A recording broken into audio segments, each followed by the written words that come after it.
بەداخەوە ئەمساڵ حکوومەت یاریێمی کوردستان خۆی ئاماژەی دا بەوەی کە نەوت دابەشەکە ئەمساڵ دابشکردنی نەوت نەماوە ئێستا ئەوەی هەیە فرۆشتنی نەوتە بە هاوڵاتیان. ئێمە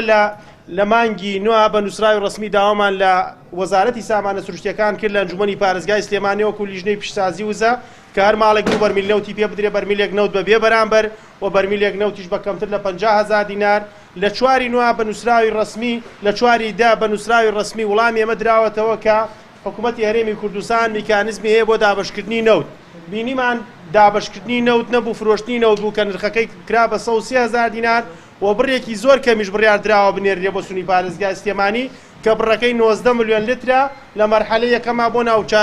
ساردەکان کە سنووری پارێزگای سلێمانی و هەرێمی کوردستان هەمووی ساردە.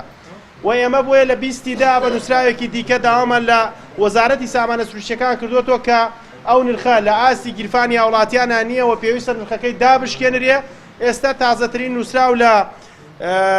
لە حوتی 11/22 دەرچووە لە وەزارەتی سامانە سروشتیەکان و بۆ ئێمە ئەڵێ سەبارەت بە ناوەڕۆکی نووسراوی سەرەوەتان ئەم نرخە بۆ سەرانسەری هەرێمی کوردستان و نرخێکی پاڵپشتی کراوە بە پێی نووسراوەکەیمان ئەڵێ 35% هاوڵاتیەیدا و هەروەها 65% لەسەر حکوومەتە لە کاتێکا بەرمیلێکی نەوتی سپی باسی 285,000 دینارەکرێت لەسەر وەزارەتی سامانە سروشتیەکان. ئێستا کە خەریکە چینە ناوەرزی ساردیشەوە لە بازاڕە بەرمیلی 260,000 واتە لەم بابەتە ئەگەر حکوومەت پاڵپشتیشی کردوێ پاڵپشتەکەی بەدەردانی تایەوە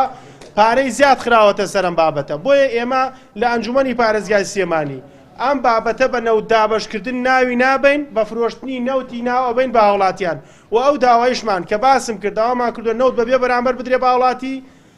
لەوە نەبووە ئێمە بزایەتێک بکەین بەسەر حکوومەتە. حکوومەت یاریێمی کوردستان نەوتە نێرێتە دەرەوە 450,000 بەرمیل بە نووسراوی خۆیان ئەڕاتە دەرەوە. پێویستە بەشی پێداویستی هاوڵاتیان لەو نەوتە خاوە دابین بکرێت بۆ هەموو جۆرەکانی سوتەمەنی.